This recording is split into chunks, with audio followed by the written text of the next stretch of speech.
আমি কারে বলিব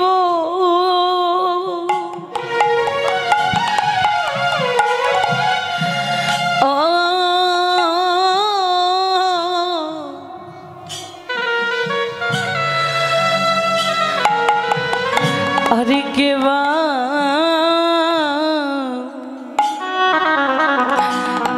শোনবে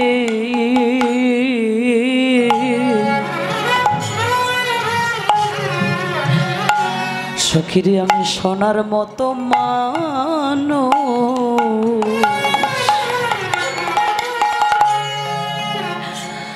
মানুষ আমি পেলাম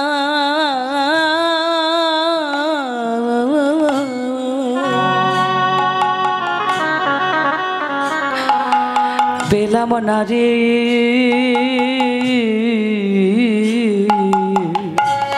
কথা কারে বলি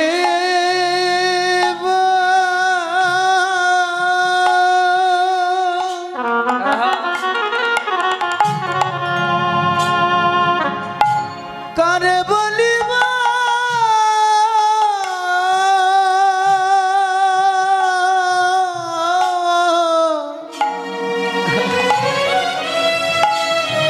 কথা কেবা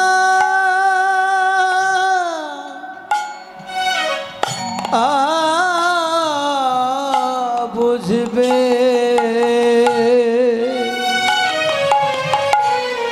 সে জগতে সোনার মান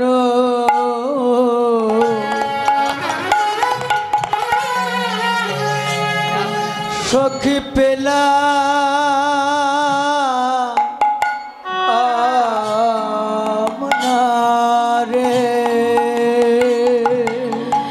কথা যার তার কাছে ওরে যাই না বলা এ কথা যার তার কাছে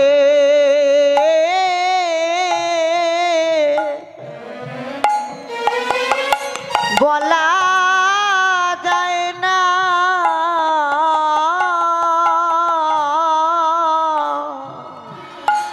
জগতে ব্যথার ব্যথি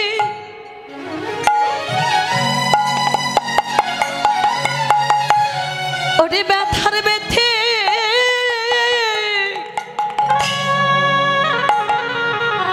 ওরে ব্যথি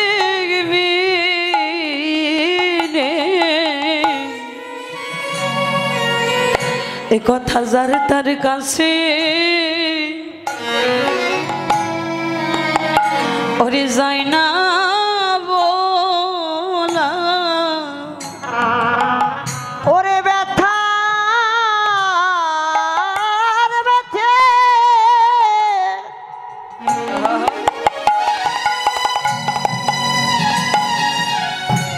ব্যথি বিনে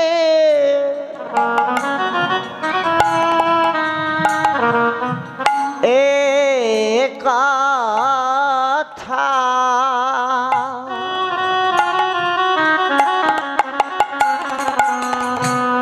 কথা যার তার কাছে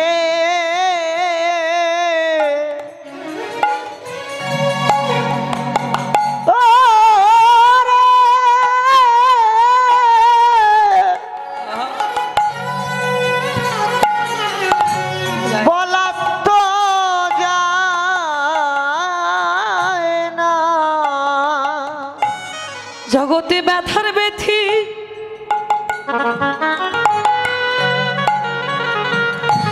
ওরে ব্যথার ব্যথি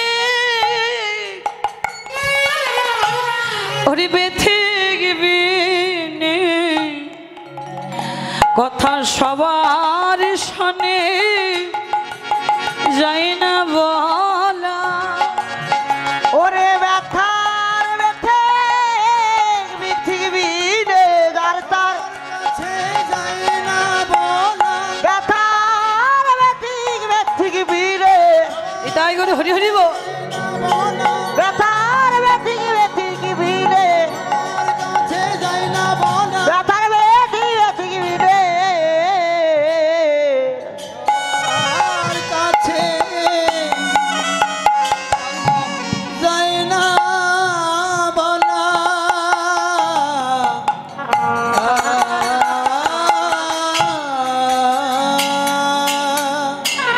এমন সময় কথোপকথন করলেন, লীলার পাশে বৈষ্ণব দাঁড়িয়ে তা শ্রবণ করছে। এবার বলছে, দেখো হাস্যপরি হাসের রসে রইয়া বেশি পরিহাসের রসের আবেশে মগ্ন হইল রাধা, মগ্ন হইল রাধা, মগ্ন হইল রাধা। মগ্ন হইল রাধা। শনিদাসের বাণী নিশির কাহিনী, দাসের বাণী নিশির কাহিনী, শনিদাসের বাণী নিশির কাহিনী দাসের বাণী শির কাহিনী শুনিতে লাগয়ে সাদা, শুনিতে লাগে সাধা, শুনিতে লাগয়ে সাদা। ওরে শুনিতে লাগো এ সাধা মধুর মধুর কৃষ্ণ কথা, মধুর মধুর কৃষ্ণ কথা, বলো মধুর মধুর কৃষ্ণ কথা। মধুর মধুর কৃষ্ণ কথা। শুনলে জুড়াই হৃদয়ের ব্যথা, মধুর মধুর কৃষ্ণ কথা। শুনলে লাগে হৃদয়ের ব্যথা, মধুর মধুর কৃষ্ণ কথা। যার শুনলে জুড়াই হৃদয়ের ব্যথা। জগতের সবচেয়ে মধুর কথা কি কথা বাবা? বলি কৃষ্ণ কথা। যে কথা শ্রবণান্তে দেখবেন দেহের ভব ক্ষুধা এটা থাকে না, নিব্বাতিত হয়ে যায়। জগতে অনেক রকম কথা আছে, যে কথা নিত্য নতুন, অর্থাৎ নিত্য নিত্যই শ্রবণ করেছেন। আজকে শুনলেন একই কথা, কালকেও শুনছেন, পরশু শুনছেন, তার পরশু কিন্তু ভালো লাগবে না, বিরক্ত লাগবে। কিন্তু আমার ভগবানের, আমার গোবিন্দের এই মধুমাখা হরিনাম কৃষ্ণ নাম আজকে এই জায়গায় শ্রবণ করছেন, পরশু আরেক জায়গায় শ্রবণ করবেন, তার পরশু আরেক জায়গায় শ্রবণ করবেন। এই একই লীলা একই পালা রোজ শ্রবণ করছেন, কিন্তু কখনো হৃদয়ে কিন্তু বিরক্ত আসবে না।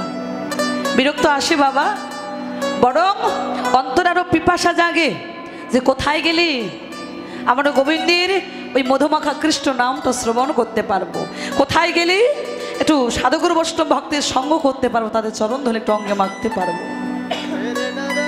তাই এবার এই কৃষ্ণ কথাই বড় মধুর কথা, যা সখীদের সঙ্গে ভাগাভাগি করে প্রকাশ করলে। এদিকে দর্শনকারী দর্শন লীলার প্রান্তে বৈষ্ণব দাঁড়িয়ে তা শ্রবণ করছে, করে বলেন, দেখো আমার গোবিন্দের ভাব প্রকাশ করে রায়ধনী শতান্তর সখীদের বললে, আমার বধূ সে পরাশা মনি। ও সখী রে আমার বধূ সে পরাশা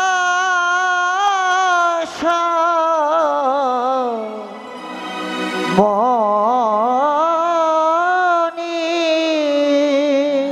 ওরে সেই অঙ্গ পরশে এই অঙ্গ আমারও, ওরে সে অঙ্গ পরশে এ অঙ্গ আমার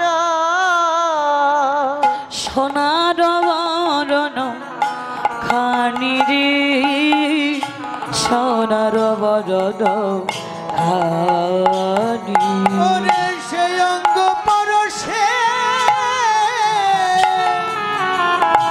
এই অঙ্গ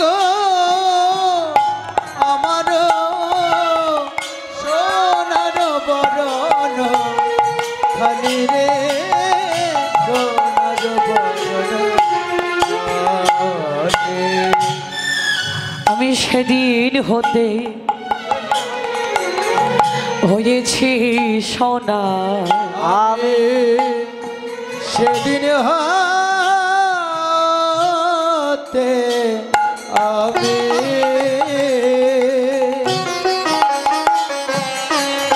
হয়েছি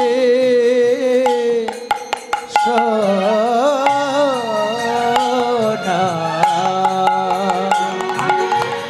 যেদিন নয়নে হেরেছি গোবিন্দের উপাসনা।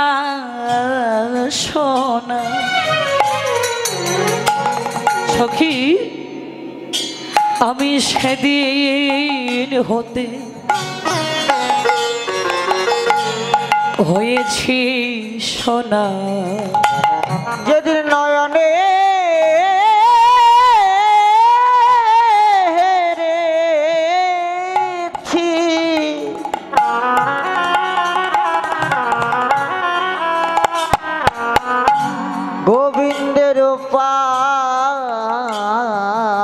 সোনা আমি সেদিন হতে সোনা হয়ে গেছি, নয়নে হেরেছি উপাসনা হতে সোনা হয়ে গেছে। নয়নে হেরেছি সেই উপাসনা সেদিন হতে সোনা হয়ে বিদায় গুরু হরি হরি বল। দিন হতে হয়েছি সোনা আমি সেদিন হতে হয়েছে সোনা করেতে হেরেছি উপাসনা সেদিন হতে হয়েছে সোনা।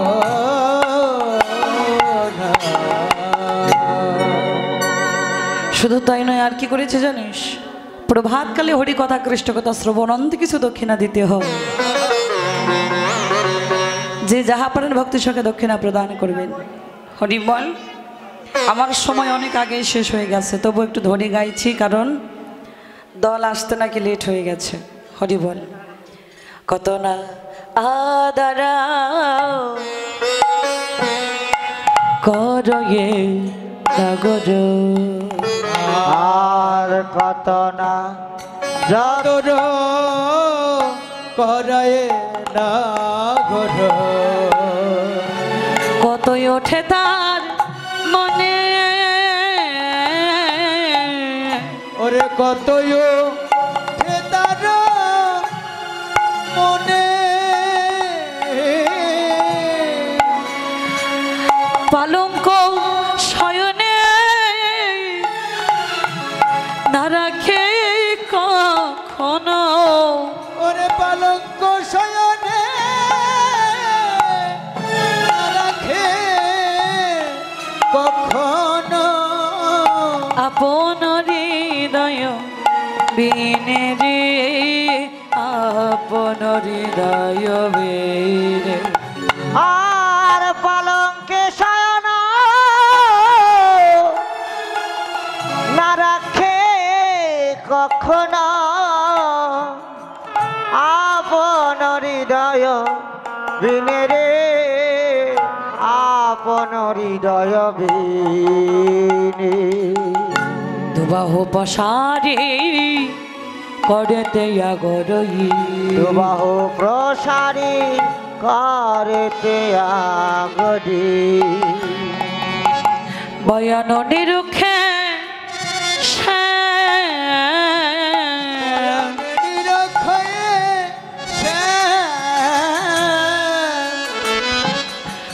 আপন করেতে যাব করয়ে, আবার আপন ভারতে যাব রাচায়ে লিখিল আপন নাম রে, লিখিল আপন নাম।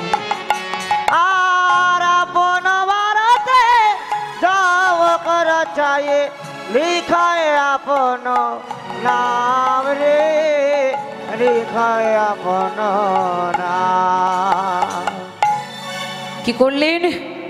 আপন করেতে কর মানে হচ্ছে হাত, যাবক শব্দের অর্থ হচ্ছে আলতা। আলতা দিয়ে গোবিন্দামা দুটি চরণের পাশে কৃষ্ণ নামে দুটি অক্ষর লিখে দিয়েছে। কেন লিখে দিয়েছে?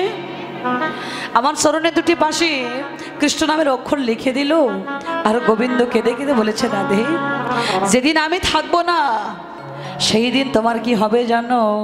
ওগো রাধে সেদিন চরণ দেখে দেখে আমায় তোমার পড়বে মনে। চরণ দেখে দেখে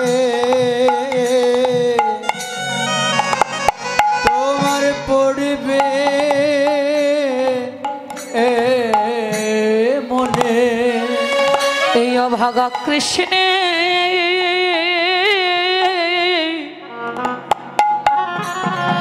হরে কৃষ্ণের কথা রাধে গো সেদিন ওই চরণ দেখে দেখে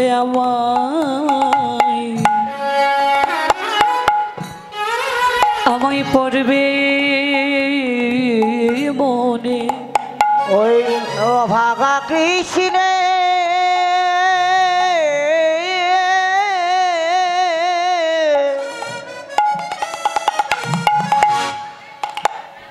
কৃষ্ণের কথা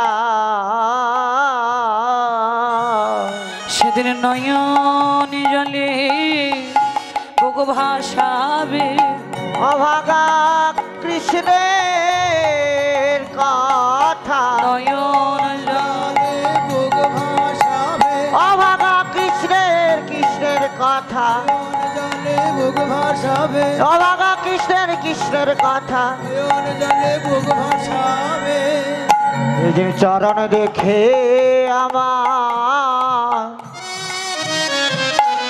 পড়বে মনে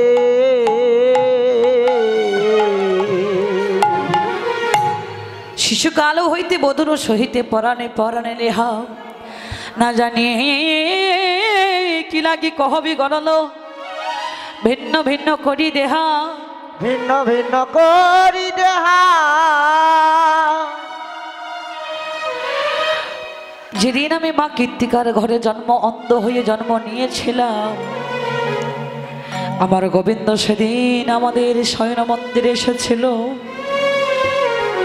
যশোবতীর কোল থেকে নেমে আমার শয়নকক্ষে প্রবেশ করেছিল গোবিন্দের দুটি কমলের করের পরশ পেয়ে আমার নয়নের দৃষ্টি শক্তি ফিরে পেলাম আমি প্রাণ ভরে গোবিন্দের সুচাদা বদন দেখলাম গোবিন্দ আমার বদন দর্শন করলো লীলার পাশে ভাবুক দাঁড়িয়ে বলছে দেখো নয়নে নয়নে মিলন হলো নয়নে নয়নে মিলন হলো সাদা বদনে হরি বলো নয়নে নয়নে মিলন হলো হরি বলো মিলন হলো জয় রাধে গোবিন্দ বলে জয় ধ্বনি দিল গোবিন্দ বলে জয় ধ্বনি দিলে সাদা বদনে সবাই মিলে হরি হরি বলো সবাই মিলে হরি হরি বলো বলে সাদা বদনে সবাই মিলে হরি হরি বলো চাঁদবদনে সবাই মিলে হরি হরি বলো জয় রাধে রাধা গোবিন্দ বলো জয় গোবিন্দ বলো জয়